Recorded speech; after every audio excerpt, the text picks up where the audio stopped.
매주 올라오는 재미있는 이야기를 보시려면 구독, 좋아요, 알림 설정 부탁드립니다. 지금 시작합니다. 자, 이제 이야기를 시작해 보겠습니다. 한양 도성에서 천리길, 첩첩산중 굽이진 곳에 흑산이라 불리는 험준한 산이 하나 솟아 있습니다. 이름 그대로 사시사철 검푸른 녹음이 우거져 대낮에도 어둑어둑한 그림자가 드리우는 곳이지요. 그 산자락 끄트머리, 사람의 발길이 뚝 끊긴 곳에 다 허물어져 가는 기와집 한 채가 웅크리고 있었습니다. 담벼락은 덩굴 식물로 뒤덮여 안을 들여다볼 수 없었고 대문은 언제나 굳게 닫혀 있어 마치 세상과 인연을 끊겠다고 작정한 이의 무덤 같기도 했습니다. 마을 사람들은 그 집을 두고 수군거렸습니다. 밤이면 여인의 흐느끼는 소리가 들린다는 둥, 도깨비가 산다는 둥 흉흉한 소문이 돌았지만 실상은 그저 한 여인이 숨죽여 살고 있을 뿐이었습니다. 그녀의 이름은 서해, 스스로를 지압이 잃은 과부라 칭하는 여인이었습니다. 그러나 그녀의 눈빛은 슬픔보다는 서슬퍼런 경계심으로 가득 차 있었습니다. 그녀에게 세상은 곧 위협이었고 타인의 시선은 살을 파고드는 화살과도 같았기 때문입니다. 그녀는 어린 아들을 품에 안고 붓을 들어 그림을 그려 장에 내다 파는 것으로 근근히 입에 풀칠을 하고 있었습니다. 어느 늦가을 해질녘이었습니다. 산바람이 제법 쌀쌀하게 옷깃을 파고들던 그때 갓쓴 선비 하나가 산길을 오르고 있었습니다. 그의 이름은 이훈, 바로 이 나라의 임금이었으나 지금은 그저 병을 요양하러 온 가난한 선비 행세를 하고 있었지요.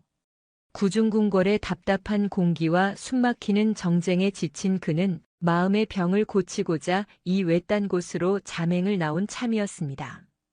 훈은 우거진 갈대숲 사이로 언뜻 보이는 여인의 뒷모습에 걸음을 멈췄습니다. 낡은 소복을 입고 바위에 걸터앉아 화선지에 무언가를 그리고 있는 서해였습니다.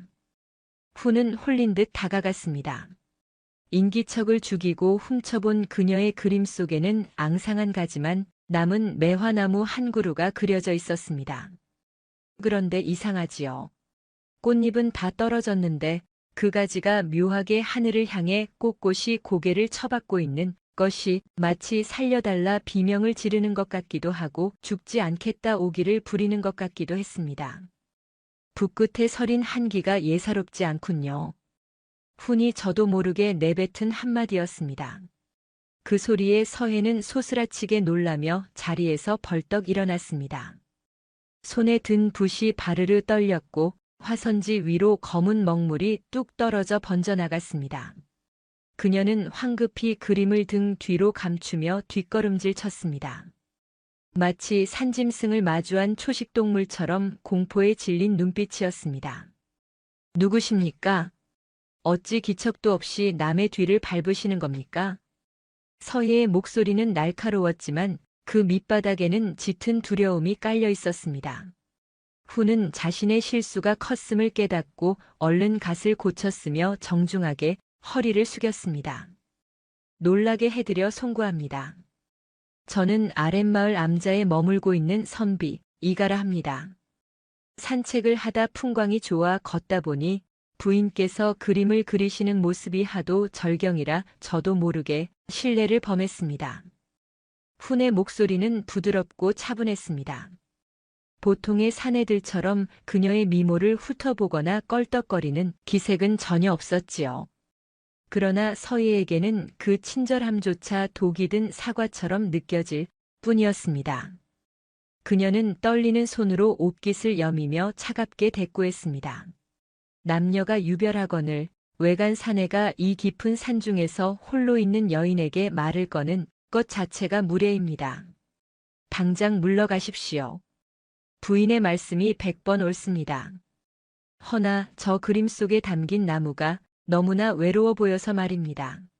마치 제 처지 같기도 하여 위로의 말이라도 건네고 싶었습니다. 훈의 눈빛이 진심으로 흔들렸습니다. 왕이라는 무거운 짐을 지고 누구에게도 속마음을 털어놓지 못했던 그의 고독이 서예의 그림과 공명한 탓일까요? 후는 한 걸음 조심스레 다가가며 말을 이었습니다. 꽃은 졌으나 뿌리는 살아있지 않습니까? 그림 속의 나무가 다가올 봄을 기다리는 것처럼 보입니다만 봄 따위는 오지 않습니다. 서예가 훈의 말을 싹둑 잘랐습니다.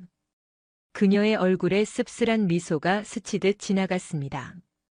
저 나무는 봄을 기다리는 것이 아닙니다. 그저 겨울 바람에 꺾이지 않으려 안간힘을 쓰고 있을 뿐이지요. 살기 위해서가 아니라 죽지 못해 버티는 것입니다. 그러니 헛된 희망 같은 소리는 집어치우십시오. 그녀의 말은 뾰족한 가시 같았으나 후는 그 가시에 찔린 아픔보다는 그녀가 감추고 있는 깊은 상처를 보았습니다. 도대체 무슨 사연이 있기에 저토록 젊고 아름다운 여인이 세상 모든 희망을 부정하며 이 산골짜기에 숨어든 것일까요? 후는 물러서야 할 때임을 알면서도 발길이 떨어지지 않았습니다. 제가 주제 넘었습니다. 허나 부인. 저 나무도 혼자서만 비바람을 맞고 있다면 언젠가는 부러질지도 모릅니다. 곁에 바위라도 하나 있어 바람을 막아준다면 조금은 더 수월하게 버티지 않겠습니까? 바위요? 서예가 코웃음을 쳤습니다. 바위가 바람을 막아줄지 아니면 굴러떨어져 나무를 지식여버릴지 어찌 안단 말입니까? 제게는 사내란 바람을 막아주는 바위가 아니라 언제든 저를 덮쳐 으깨버릴 수 있는 재앙일 뿐입니다. 그러니 더는 다가오지 마십시오. 서예는 단호하게 돌아섰습니다. 짐을 챙기는 그녀의 손길이 다급했습니다. 더 이상 대화를 섞다가는 자신이 쌓아 올린 견고한 벽에 금이 갈까 두려운 사람처럼 보였습니다. 후는 그녀의 뒷모습을 보며 가슴 한구석이 욱신거리는 것을 느꼈습니다. 그것은 단순한 연민이 아니었습니다. 왕좌에 앉아 수많은 사람을 내려다보면서도 느껴보지 못했던 영혼 깊은 곳에서 울리는 동질감이었지요. 이름이라도 알려주실 수 없겠습니까? 훈이 멀어지는 그녀를 향해 나직이 물었습니다. 서예는 잠시 멈칫했으나 끝내 뒤를 돌아보지 않았습니다. 알아서 무엇 하시려고요? 스쳐가는 인연, 옷깃도 스치지 않은 것으로 합시다. 그녀는 총총걸음으로 억새밭 사이로 사라졌습니다. 낡은 기와집의 대문이 삐그덕 소리를 내며 닫히고 빗장 걸리는 소리가 둔탁하게 울려 퍼졌습니다. 후는 홀로 남겨진 자리에 서서 닫힌 대문을 한참이나 응시했습니다. 찬바람이 불어와 그의 도포 자락을 휘날렸습니다. 재앙이라 후는 씁쓸하게 은조렸습니다. 내 비록 지금은 이름 없는 선비이나 언젠가는 그대가 기댈 수 있는 단단한 언덕이 되어주고 싶구나. 저 닫힌 문을 내 기필코 열고야 말 것이다. 후는 바닥에 떨어진 붓 한 자루를 발견했습니다. 서예가 황급히 떠나며 흘리고 간 것이었습니다. 후는 그것을 소중히 주워 품에 넣었습니다. 대나무로 만든 붓대에는 손때가 묻어 반질반질했습니다. 이것이 그녀와 다시 만날 구실이 되어줄까요? 아니면 그녀를 더 깊은 숨구멍으로 밀어넣는 독이 될까요? 후는 복잡한 심경으로 산을 내려오기 시작했습니다. 등 뒤로 검은 흑산이 거대한 입을 벌리고 서예의 집을 삼키고 있는 듯 했습니다. 어둠이 짙게 깔린 산길, 훈의 마음속에는 이미 꺼지지 않을 불씨 하나가 타오르고 있었습니다. 그날 이후로 사흘이 지났습니다. 하늘은 잔뜩 찌푸려 금방이라도 눈을 쏟아낼 듯 회색빛이었지요. 후는 품속에 넣어두었던 붓을 만지작거며 다시 산길을 올랐습니다. 핑계라고 해도 좋았습니다.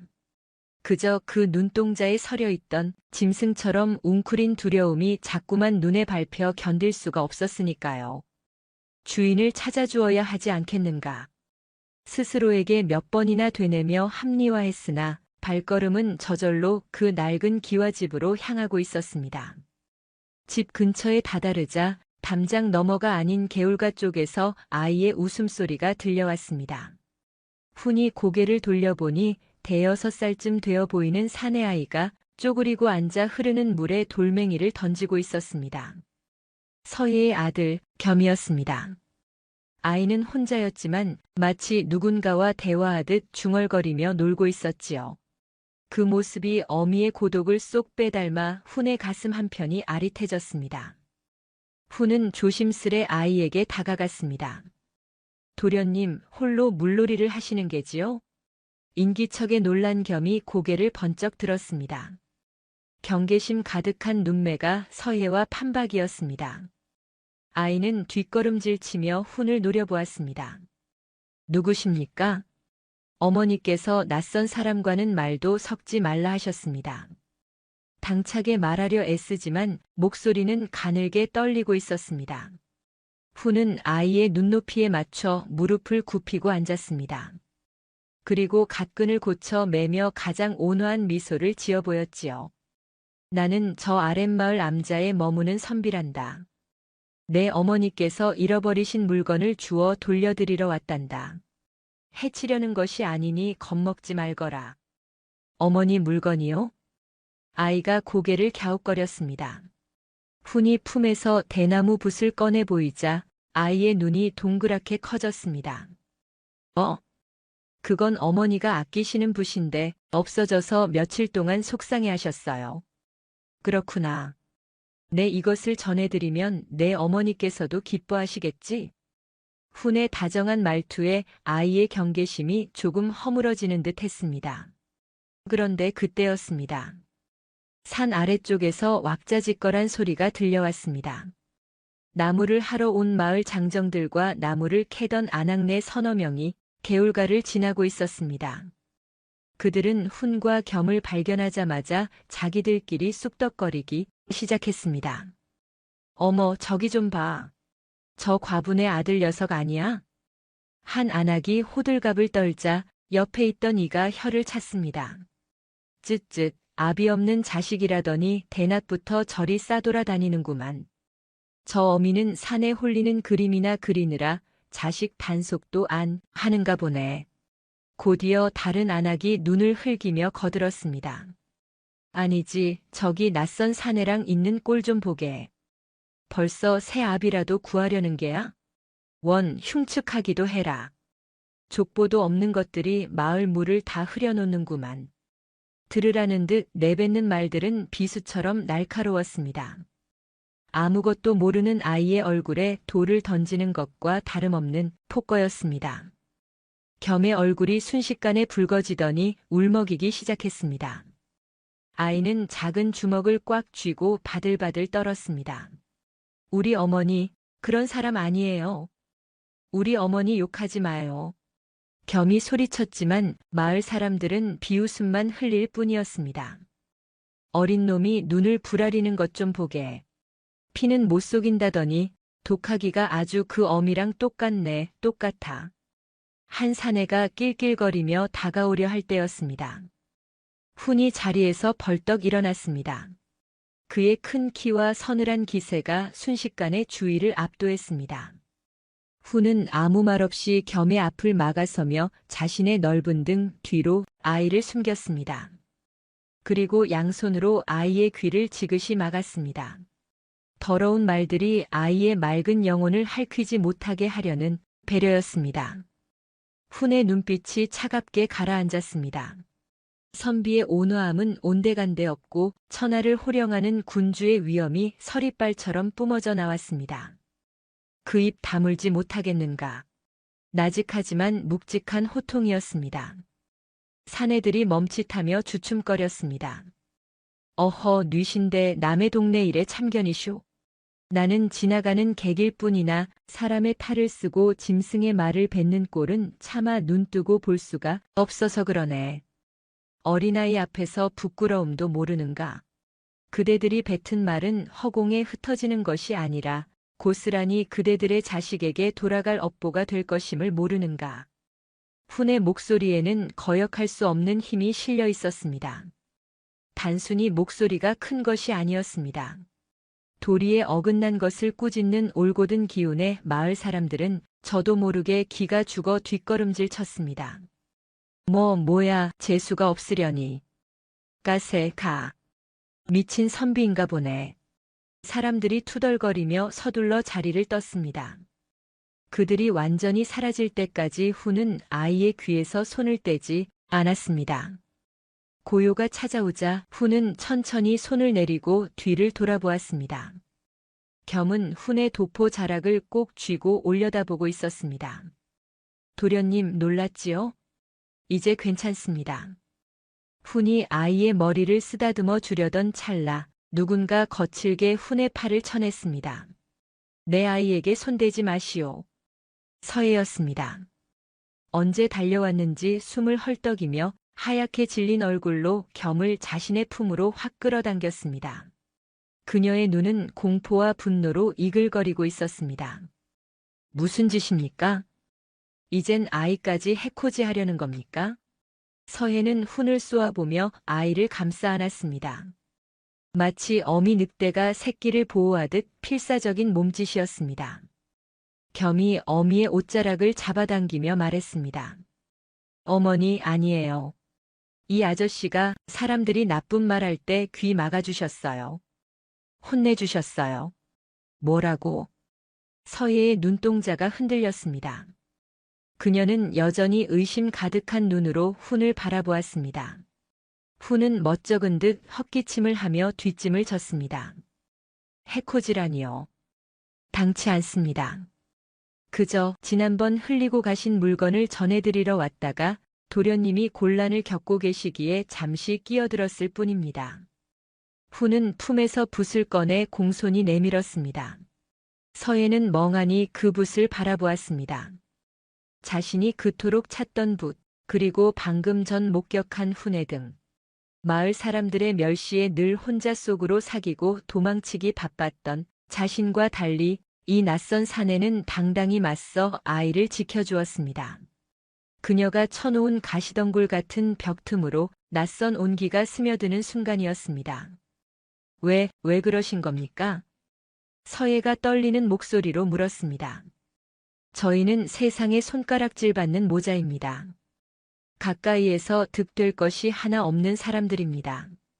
헌데 어찌하여 남의 일에 나서서 화를 자초하십니까? 그녀의 물음에는 오랜 세월 세상으로부터 거절당해온 자의 슬픔이 묻어 있었습니다. 훈은 붓을 쥔 그녀의 손이 미세하게 떨리는 것을 보았습니다. 그는 한 걸음 물러서며 예를 갖추어 대답했습니다. 손가락질하는 손이 부끄러운 것이지 손가락질 받는 이가 부끄러운 것이 아니지 않습니까? 또한 어른들의 못난 입놀림에 아이가 다치는 것을 보고만 있는다면 그것이야말로 사내대장부의 수치일 것입니다. 훈의 눈은 맑고 흔들림이 없었습니다. 서예는 말문이 막혔습니다. 여태껏 만난 사내들은 그녀를 취하려 하거나 경멸하거나 둘 중 하나였습니다. 이토록 정중하게 대가를 바라지 않고 호의를 베푸는 이는 처음이었습니다. 그리고 이 붓, 대나무 결이 참으로 곱더군요. 주인을 닮아서인지. 훈이 짓궂지 않게 덧붙인 말에 서희의 얼굴이 붉어졌습니다. 그녀는 황급히 붓을 받아들고 고개를 숙였습니다. 고맙습니다. 그리고 오해해서 죄송했습니다. 고맙다는 말은 도련님께 듣겠습니다. 저는 그저 할 일을 했을 뿐이니까요. 훈은 겸을 향해 눈을 찡긋해 보이고는 미련 없이 돌아섰습니다. 더 머물렀다가는 그녀가 다시 부담을 느낄까 배려한 처사였습니다. 산길을 내려가는 훈의 뒷모습을 보며 서해는 난생 처음으로 닫았던 빗장을 조금 열어두어도 괜찮지 않을까 하는 위험한 생각을 품게 되었습니다. 하지만 동시에 가슴 깊은 곳에서 서늘한 공포가 다시금 고개를 들었습니다. 안 돼. 마음을 주어서는 안 돼. 그가 누구인지, 내가 누구인지 잊어서는 안 돼.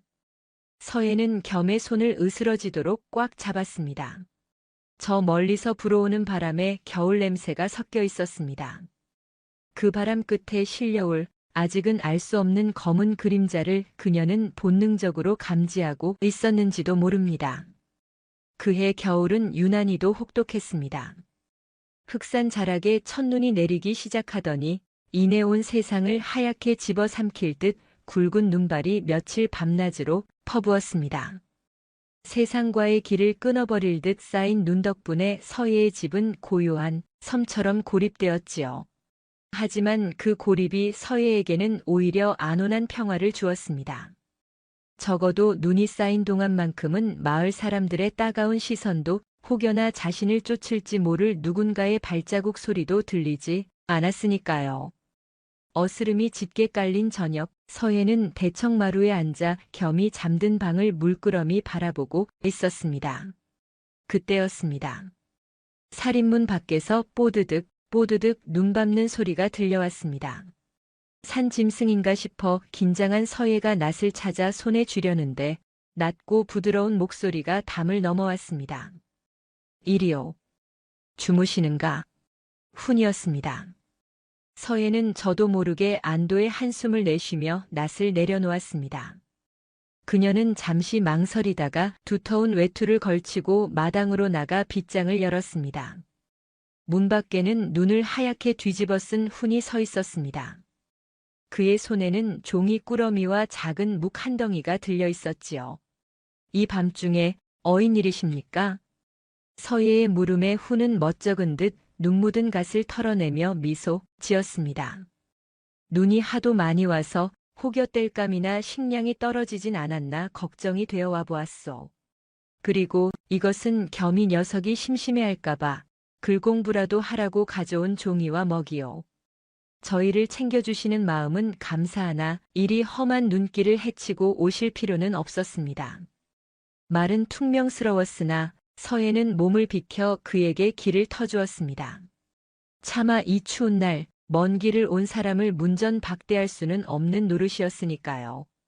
두 사람은 찬바람이 들이치지 않는 마루 끝에 작은 화로를 사이에 두고 마주 앉았습니다.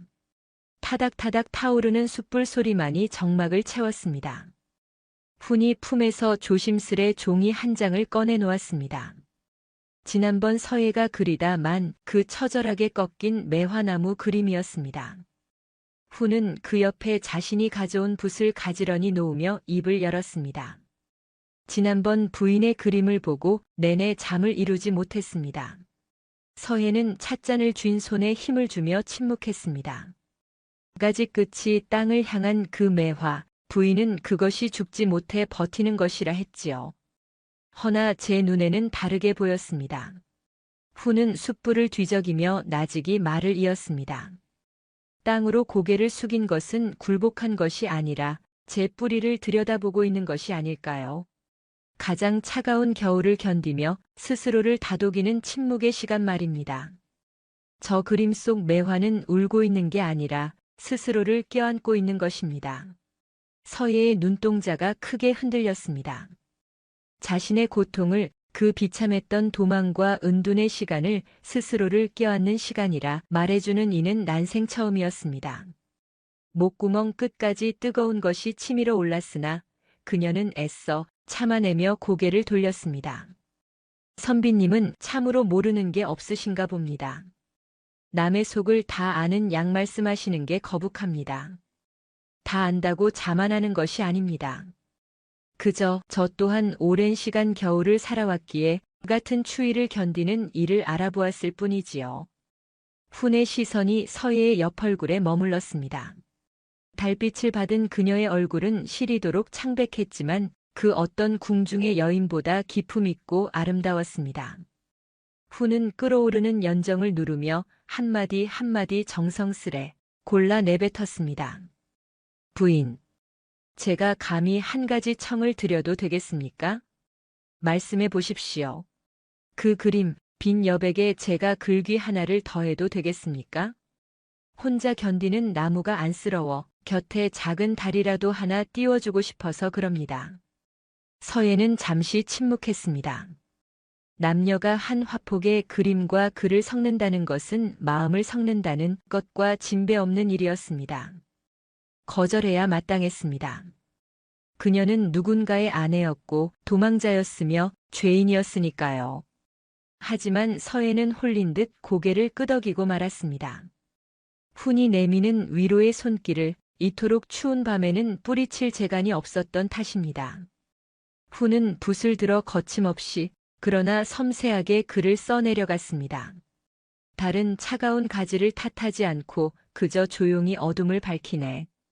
언젠가 꽃이 피면 그 향기 맡으러 내 기꺼이 봄바람 되어 오리니. 붓끝에서 피어난 먹향이 마루를 가득 채웠습니다. 서예는 훈이 쓴 글귀를 입속으로 가만히 은조렸습니다. 봄바람 되어 오리니 그것은 약속이었습니다. 언젠가 그녀의 상처가 아물면 그때는 진정한 연인이 되어 곁에 있겠다는 조심스럽고도 단단한 맹세였습니다. 서예의 눈가에 기어이 눈물 한 방울이 맺혀 떨어졌습니다. 어찌 이리 무모하십니까? 서예가 떨리는 목소리로 물었습니다. 저는 떳떳한 여인이 아닙니다. 제 곁에 있으면 선비님께도 흙탕물이 튈 것입니다. 저는 세상이 손가락질하는 흉측한 비밀을 품고 사는 사람입니다. 비밀 없는 사람이 어디 있겠습니까?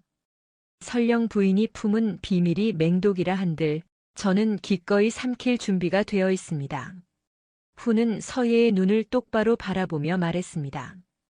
그 눈빛에는 왕의 위엄과 사내의 열정이 동시에 이글거리고 있었습니다. 제게 중요한 것은 부인의 과거가 아니라 지금 이 순간 부인이 흘리는 눈물입니다. 그 눈물을 닦아줄 수만 있다면 저는 흙탕물 따위는 두렵지 않습니다. 서예는 숨을 들이켰습니다. 가슴속에 꽁꽁 얼어붙어 있던 빙벽에 쩍 하고 금이 가는 소리가 들리는 듯 했습니다. 훈이 천천히 손을 뻗어 찻상 위에 놓인 서예의 손등을 덮을 듯 말 듯 가까이 가져갔습니다. 닿지는 않았으나 그 온기가 서예의 손끝을 타고 심장까지 전해졌습니다. 부디 밀어내지만 말아주십시오. 그저 곁에 머물며 바람만 맞게 해주십시오. 서예는 답을 하지 못했습니다. 아니, 할 수 없었습니다. 그를 받아들이고 싶은 마음과 그를 지키기 위해 밀어내야 한다는 이성이 팽팽하게 줄다리기를 하고 있었기 때문입니다. 그녀는 그저 고개를 숙여 흐르는 눈물을 감추었습니다. 후는 재촉하지 않고 말없이 그녀의 곁을 지켰습니다. 눈 내리는 밤 두 사람의 그림자는 희미한 등불 아래 하나로 겹쳐져 일렁였습니다. 한편 같은 시각 산 아랫마을 주막에는 낯선 긴장이 감돌고 있었습니다. 눈보라를 뚫고 한양에서 내려온 장정 넷이 주막에 들이닥친 것입니다. 그들의 행색은 평범한 상인 같았으나 눈매가 매섭고 허리춤에 숨긴 단검의 기운이 예사롭지 않았습니다. 우두머리로 보이는 자가 주막 주인에게 엽전 꾸러미를 던지며 물었습니다. 이 근방에 5살 난 사내 아이를 데리고 사는 젊은 과부가 있다지. 주모는 엽전을 받아 챙기며 힐끔거렸습니다. 아, 저기 흑산 끄트머리 폐가에 사는 그 깐깐한 여자 말입니까? 그림 그린답시고 유세 떠는 그림이라 우두머리의 입꼬리가 비릿하게 올라갔습니다. 그는 품에서 초상화 한 장을 꺼내 주모 눈앞에 들이밀었습니다. 이 얼굴이 맞느냐? 아이고, 맞네요. 눈매가 아주 앙칼진 게 딱 그 여자네. 찾았다. 우두머리가 낮게 으르렁거렸습니다. 도련님께서 그리도 애타게 찾으시는 도망간 새가 바로 여기 숨어 있었군. 그들은 술잔을 비우지도 않은 채 자리에서 일어났습니다. 창밖에는 여전히 눈이 펑펑 쏟아지고 있었습니다. 하얀 눈 위로 검은 발자국들이 흑산을 향해 서예와 훈이 있는 그곳을 향해 죽음의 사자처럼 찍혀나가기 시작했습니다. 아무것도 모른 채 서로의 온기에 기대어 있는 두 사람의 머리 위로 피할 수 없는 폭풍우가 몰려오고 있었습니다. 훈이 자리에서 일어날 즈음 밤 공기가 돌연 서늘해졌습니다. 단순히 기온이 떨어져서가 아니었습니다. 수많은 정적을 베고 왕좌에 오른 이만이 느낄 수 있는 살갗을 찌르는 듯한 살기가 눈 덮인 마당을 감싸고 돌았기 때문입니다. 훈의 손이 본능적으로 허리춤으로 갔으나 그곳에는 호신용 검 대신 선비의 놀이개만이 달려있을 뿐이었습니다. 방 안으로 드십시오. 그리고 아이의 귀를 막으십시오. 훈이 낮고 묵직한 목소리로 말했습니다. 서해가 영문을 몰라 눈을 동그랗게 뜬 순간 쾅 하는 굉음과 함께 굳게 걸어 잠갔던 살인문이 박살나며 열렸습니다. 여기가 확실하구나. 거친 고함과 함께 검은 복면을 쓴 장정 넷이 마당으로 들이닥쳤습니다. 주막에서 보았던 그자들이었습니다. 그들은 신발을 신은 채 마루로 성큼성큼 다가왔습니다. 서희의 얼굴이 백지장처럼 하얗게 질렸습니다. 그녀는 비명을 지를 힘조차 잃은 듯 입을 틀어막고 뒷걸음질 쳤습니다. 조관웅의 사냥개들. 서희의 입에서 흘러나온 이름에 훈의 눈썹이 꿈틀했습니다. 조정에서도 악명 높은 탐관오리의 자제, 그자가 서해를 쫓는 주인이란 말인가. 우두머리 사내가 흉측한 미소를 지으며 서해를 향해 손을 뻗었습니다. 마님, 숨바꼭질은 끝났습니다. 도련님께서 목이 빠져라 기다리십니다. 서방님을 두고 도망친 죄가 얼마나 큰지 몸으로 배우셔야지요. 사내의 손이 서희의 옷자락을 낚아채려는 찰나 퍽 하는 둔탁한 소리가 울렸습니다. 크악! 사내가 비명을 지르며 나뒹굴었습니다. 훈이 마루 한 구석에 놓여있던 다듬이 방망이를 집어들어 사내의 손목을 내리친 것입니다. 훈은 어느새 서희의 앞을 가로막고 서 있었습니다. 평소의 부드러운 눈빛은 온데간데 없고 마치 먹잇감을 노려보는 호랑이처럼 형형한 안광만이 번뜩였습니다. 어디서 굴러먹던 개들이기에 감히 여인의 몸에 손을 대려 하는가. 훈의 호통은 천둥처럼 마당을 울렸습니다.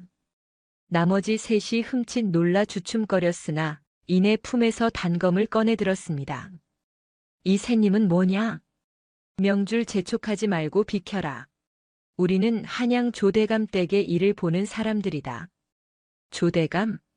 내 알기로 그 집안에는 가문의 수치를 덮으려 사나운 개를 키운다는 소문이 있더니 너희들을 두고 하는 말이었구나. 훈은 코웃음을 치며 방망이를 고쳐 잡았습니다.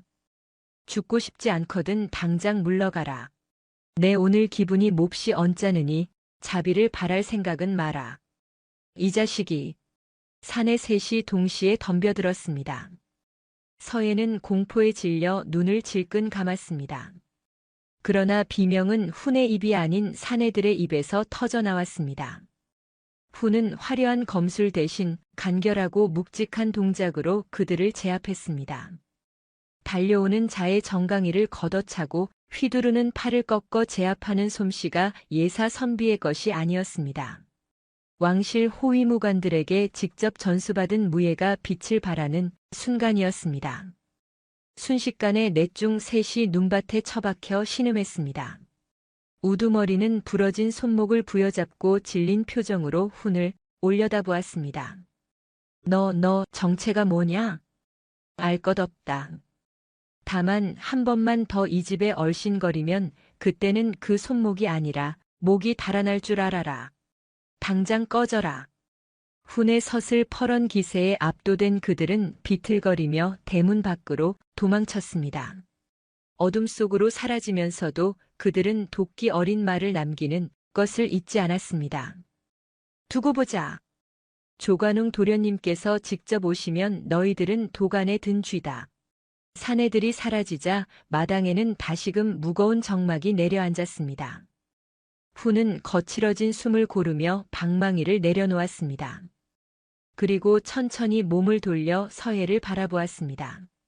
그녀는 마루 기둥을 붙잡고 사시나무 떨듯 떨고 있었습니다. 부인, 다친 데는 없으십니까? 훈이 다가가려 하자 서해가 흠칫하며 물러섰습니다. 오지 마십시오. 그녀의 눈은 초점이 풀려 있었습니다. 눈앞에 훈이 자신을 구해준 은인이라는 사실보다 사내들의 폭력이 남긴 공포가 그녀를 집어삼킨 듯 했습니다. 서해는 허둥지둥 방으로 뛰어들어가 잠든 겸을 흔들어 깨웠습니다. 겸아, 일어나거라. 가야 한다. 어서 가야 해. 어머니. 졸려요. 아이가 칭얼거렸지만 서해는 듣지 못했습니다. 그녀는 미친 사람처럼 옷가지 몇 개를 보따리에 쑤셔넣기 시작했습니다. 손이 어찌나 떨리는지 물건을 자꾸만 떨어뜨렸습니다. 잡히면 끝이야. 그 사람이 오면 우린 다 죽어. 그녀의 중얼거림은 처절했습니다. 후는 방으로 들어가 그녀의 손을 낚아챘습니다. 부인, 정신 차리십시오. 놓으세요. 여길 떠나야 합니다. 그 사람은 악귀입니다. 저만 죽는 게 아니라 선비님까지 죽일 겁니다. 서예가 발버둥 쳤습니다. 그녀의 눈에서 참았던 눈물이 댐이 무너지듯 쏟아져 내렸습니다. 제가 누구인지 아십니까? 저는 매 맞고 도망친 계집입니다. 시댁의 재물을 훔쳐 달아난 도둑년이고 아들을 납치한 죄인입니다. 그러니 제발 저를 내버려 두십시오. 드디어 그녀의 입에서 감추고 싶었던 진실이 터져 나왔습니다. 스스로를 비하하고 죄인이라 칭하는 그 처참한 고백에 훈이 가슴이 무너져 내렸습니다. 훈은 발버둥 치는 그녀를 와락 품에 안았습니다. 진정하십시오. 훈의 넓은 품이 그녀의 작고 여린 몸을 감쌌습니다. 서해는 훈의 가슴팍을 주먹으로 내리치며 저항했으나 훈은 꼼짝도 하지 않고 그녀를 더 단단히 안았습니다. 도망친 것이 아닙니다. 살기 위해 피한 것입니다. 그것은 죄가 아닙니다. 훈은 그녀의 귓가에 끊임없이 속삭였습니다. 지금 나가면 얼어 죽거나 산짐승밥이 되거나 아니면 저들에게 다시 잡힐 뿐입니다. 이 밤에 아이를 데리고 갈 곳이 어디 있단 말입니까? 훈의 단호하면서도 따뜻한 목소리에 서예의 저항이 점차 잦아들었습니다. 그녀는 훈의 옷자락을 움켜쥐고 아이처럼 엉엉 울음을 터뜨렸습니다. 무섭습니다. 너무나 무섭습니다. 그 지옥으로 다시 끌려갈까봐 숨을 쉴 수가 없습니다. 그녀의 오열이 훈의 젖은 옷을 적셨습니다. 훈은 그녀의 떨리는 등을 조심스럽게 쓸어내렸습니다.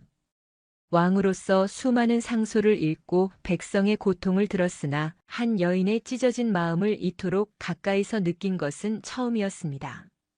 이것은 단순한 연민이 아니었습니다. 지켜주지 못한 자의 부채감이요, 반드시 지켜내겠다는 사내의 맹세였습니다. 한참을 울던 서예가 탈진한 듯 훈의 품에 기대어 숨을 골랐습니다. 훈은 그녀를 방바닥에 앉히고 무릎을 꿇어 시선을 맞추었습니다. 부인, 저를 보십시오. 서예가 퉁퉁 부은 눈으로 그를 바라보았습니다. 이제 숨바꼭질은 끝났습니다. 저들이 이곳을 알았으니 더 이상 피할 곳은 없습니다. 서예는 부정하고 싶은 마음에 고개를 떨구었으나 차마 입을 떼지 못했습니다.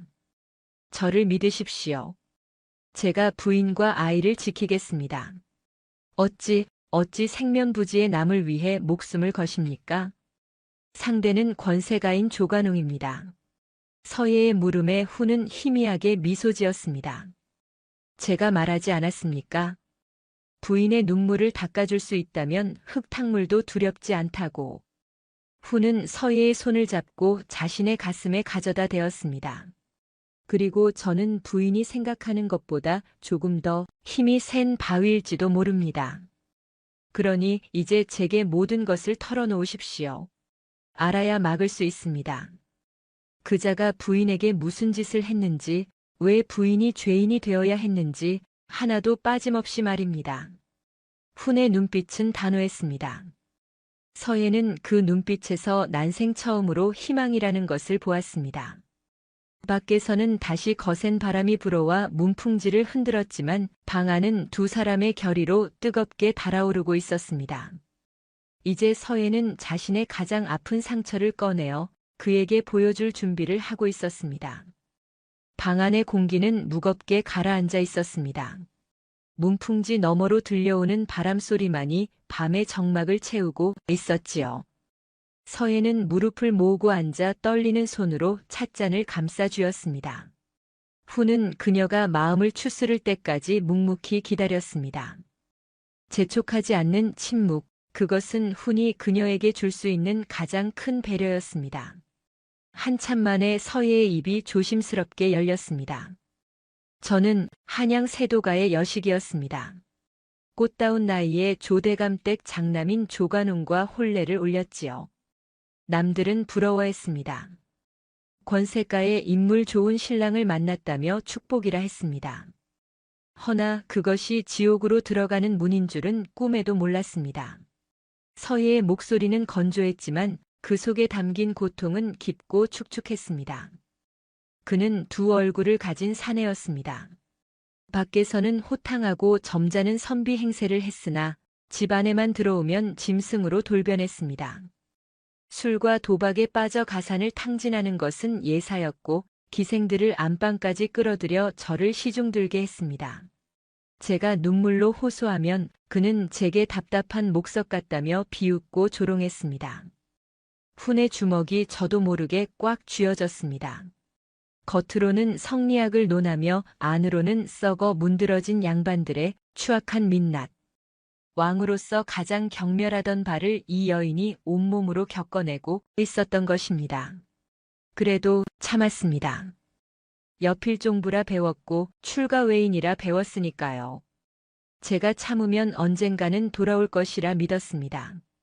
하지만 그가 겸이에게 손을 뻗었을 때 저는 더 이상 참을 수가 없었습니다. 서예의 눈동자가 공포로 일렁였습니다. 그는 이제 갓 5살 된 아이를 무릎에 앉혀놓고 독한 술을 먹이려 했습니다. 사내대장부라면 모름지기 술과 여자를 다룰 줄 알아야 한다며 고통스러워하는 아이를 보며 낄낄거렸습니다. 심지어 사냥개에게 살아있는 토끼를 던져주고 물어뜯는 것을 구경하게 했습니다. 아이가 울음을 터뜨리면 계집애처럼 군다며 매질을 하려 했지요. 짐승만도 못한 놈, 훈의 입에서 나직한 욕설이 새어나왔습니다. 훈은 왕으로서의 채통도 잊은 채 분노로 몸을 떨었습니다. 아이의 맑은 영혼에 흙탕물을 붓고 폭력을 대물림하려는 행위는 용서받지 못할 죄악이었습니다. 그날 밤 저는 결심했습니다. 이 아이를 저 썩은 구렁텅이에서 건져내야 한다고. 설령 세상이 나를 칠거지약을 범한 죄인이라 손가락질하고 쫓기다 객사하여 귀신이 된다 해도 내 아들이 저 괴물을 닮게 할 수는 없었습니다. 그래서 그가 술에 취해 골아떨어진 밤 폐물 몇 점을 훔쳐 아이를 업고 담을 넘은 것입니다. 서혜가 고개를 들었습니다. 그녀의 눈에는 눈물이 가득 고여 있었으나 그 너머에는 모성이라는 이름의 강인한 불꽃이 타오르고 있었습니다. 선비님, 이것이 제 족쇄입니다. 저는 지아비를 배신하고 도망친 아내입니다. 국법이 저를 용서치 않을 것이고 가문의 힘이 저를 가만두지 않을 것입니다. 그러니 제발 지금이라도 떠나십시오. 저와 엮이면 선비님의 앞길마저 막힐 것입니다. 서예의 간절한 호소에 방 안에는 잠시 정적이 흘렀습니다. 훈은 깊은 한숨을 내쉬며 그녀를 바라보았습니다. 그의 눈빛은 슬픔을 넘어 서늘한 결의로 바뀌어 있었습니다. 부인, 법이라는 것이 무엇입니까? 사람을 살리라 만든 것이 법이거늘 사람을 죽이고 영혼을 파괴하는 것을 어찌 법이라 하겠습니까? 훈은 천천히 손을 뻗어 서희의 젖은 뺨을 닦아주었습니다. 그의 손길은 투박했지만 따뜻했습니다. 부인이 담을 넘은 것은 죄가 아니라 어미로서의 숭고한 용기였습니다. 썩은 물에서 연꽃을 건져 올린 것이 어찌 죄가 된단 말입니까? 만일 세상의 법이 부인을 죄인이라 한다면 제가 그 법을 다시 쓸 것입니다. 선비님? 서혜는 훈의 당당한 태도에 멍하니 그를 올려다보았습니다. 일개 선비의 입에서 나올 수 없는 호기로운 말이었으나 이상하게도 허풍처럼 들리지 않았습니다. 날이 밝으면 조관웅이 올 것입니다. 그자는 자신의 소유물을 되찾기 위해 그리고 자신의 자존심을 세우기 위해 혈안이 되어 달려들겠지요. 훈은 자리에서 일어나 창문을 열었습니다. 밤새 퍼붓던 눈이 그치고 먼 동쪽 하늘이 푸르스름하게 밝아오고 있었습니다. 폭풍 전야의 고요함이었습니다. 두려우십니까? 훈이 뒤를 돌아보며 물었습니다. 서혜는 잠든 겸을 한번 바라보고 다시 훈을 바라보았습니다. 그리고 천천히 고개를 저었습니다. 아니요, 이제는 두렵지 않습니다. 혼자가 아니라는 것을 알았으니까요. 설령 잡혀간다 해도 적어도 제 아들에게 비겁한 어미로 기억되지는 않을 것입니다. 잡혀가지 않습니다. 제가 그리 두지 않을 것입니다. 후는 품에서 작은 마패를 꺼내 만지작거렸습니다. 차마 그녀에게 보여줄 수는 없었지만 이것은 그가 가진 힘의 증표이자 정의를 실현할 칼날이었습니다.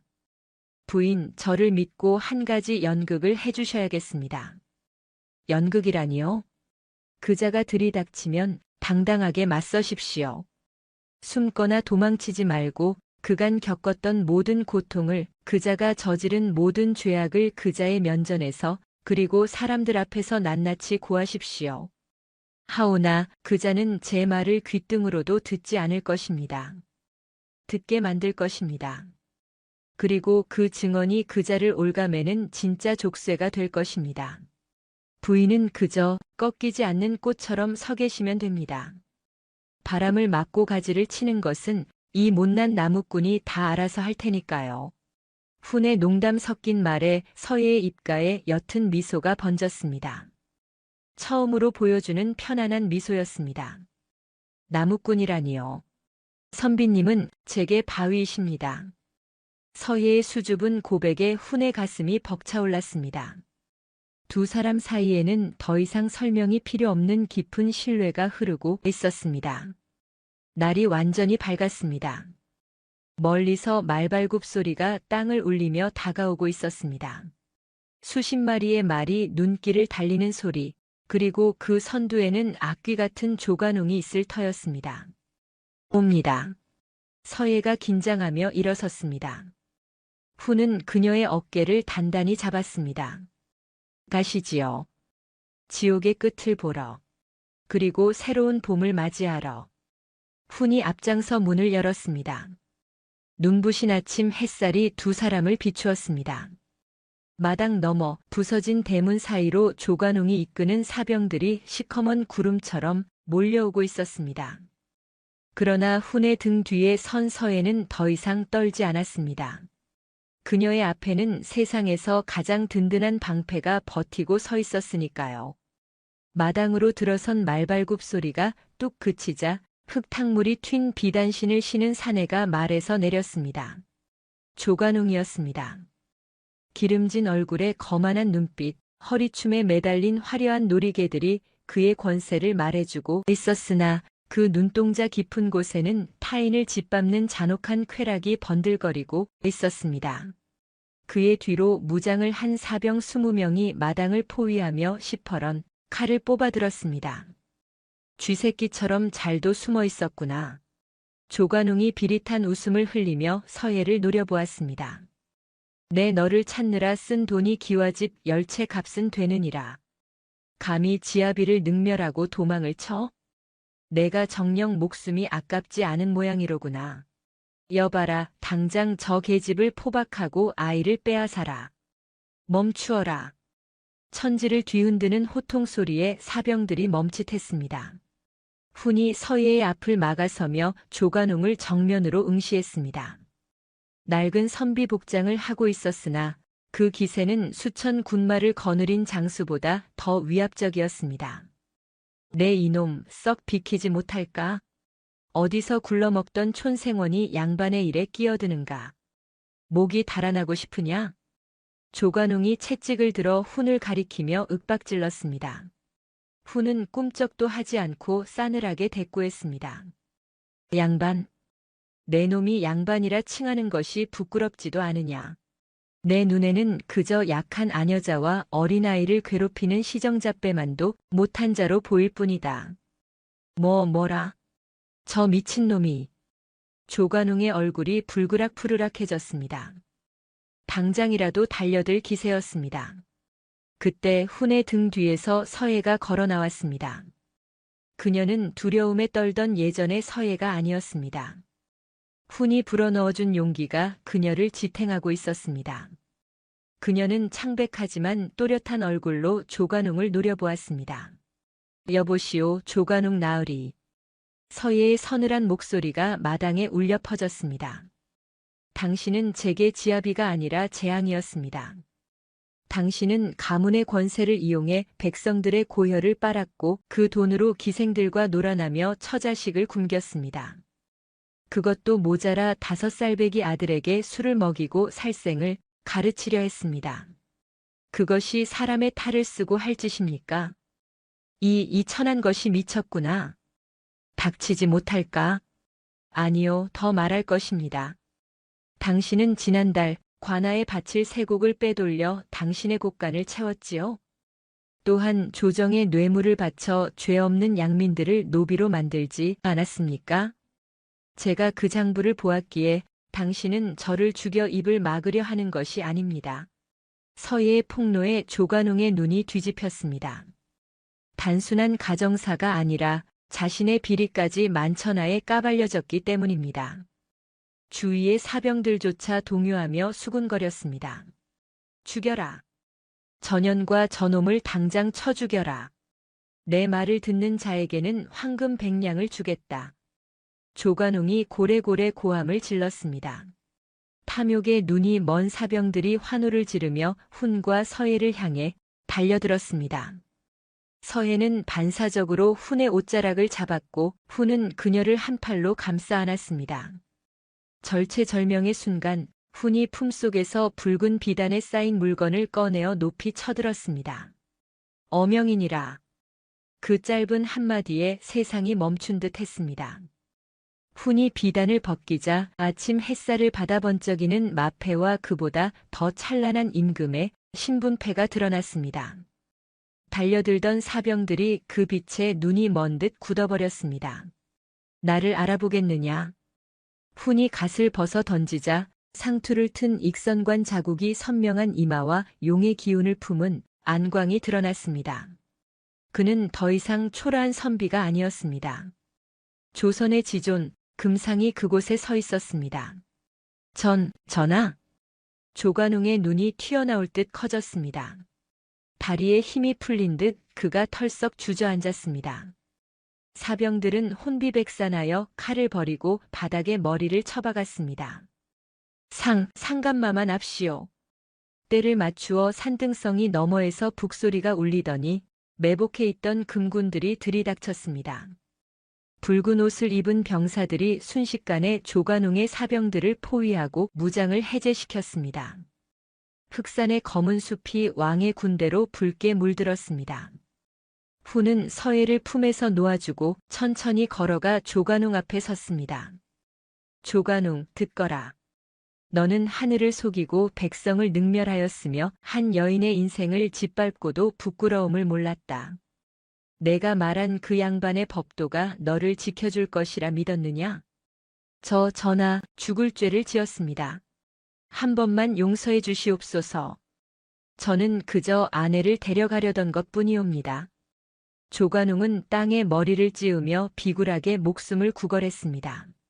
방금 전까지 서예를 벌레 보듯 하던 위세는 온데간데 없고 살려달라며 오줌까지 지리는 추태를 보였습니다. 내가 아내를 소유물로 여겨 함부로 대하였으니 짐은 너를 짐승으로 여겨 우리에 가둘 것이다. 또한 내가 저지른 비리와 역모의 혐의는 의금부에서 낱낱이 밝혀질 것이니 내 가문은 오늘로써 끝이다. 훈의 추상 같은 명령에 금군들이 조관웅을 포박하여 질질 끌고 갔습니다. 전하! 억울하옵니다.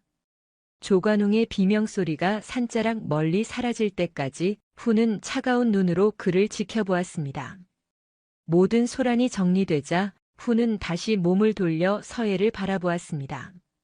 서예는 넋이 나간 표정으로 서 있었습니다. 자신을 지켜준 다정한 선비가 실은 이 나라의 임금이었다니. 감히 고개를 들 수도 없는 지존을 향해 퉁명스럽게 굴었던 지난 날들이 떠올라 그녀는 얼굴이 하얗게 질렸습니다.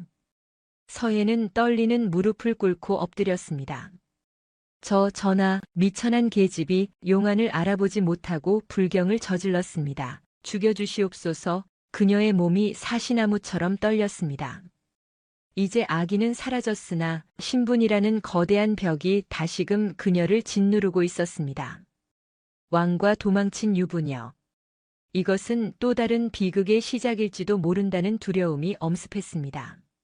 하지만 그때 따뜻한 손길이 그녀의 어깨를 감쌌습니다. 훈이었습니다. 그는 왕의 권위를 내려놓고 다시 흑산의 그 다정한 나무꾼으로 돌아와 그녀 앞에 한쪽 무릎을 꿇고 눈을 맞추었습니다. 부인, 고개를 드십시오. 감히 어찌 이곳에 왕은 없습니다. 그저 부인의 눈물을 닦아주기로 약속한 한 사내가 있을 뿐입니다. 후는 흑투성이가 된 그녀의 손을 잡고 일으켜 세웠습니다. 약속하지 않았습니까? 흙탕물도 두려워하지 않겠다고. 또한 제가 부인의 바위가 되어드리겠다고. 제 말은 왕의 교지보다 무겁고 사내의 연정보다 깊은 것입니다. 그러니 이제 그만 떨고 저를 보십시오. 서해가 조심스레 고개를 들어 훈을 바라보았습니다. 아침 햇살이 훈의 등 뒤로 눈부시게 쏟아져 내렸습니다. 그것은 서해의 길고 길었던 밤이 끝나고 새로운 해가 떠올랐음을 알리는 서곡이었습니다.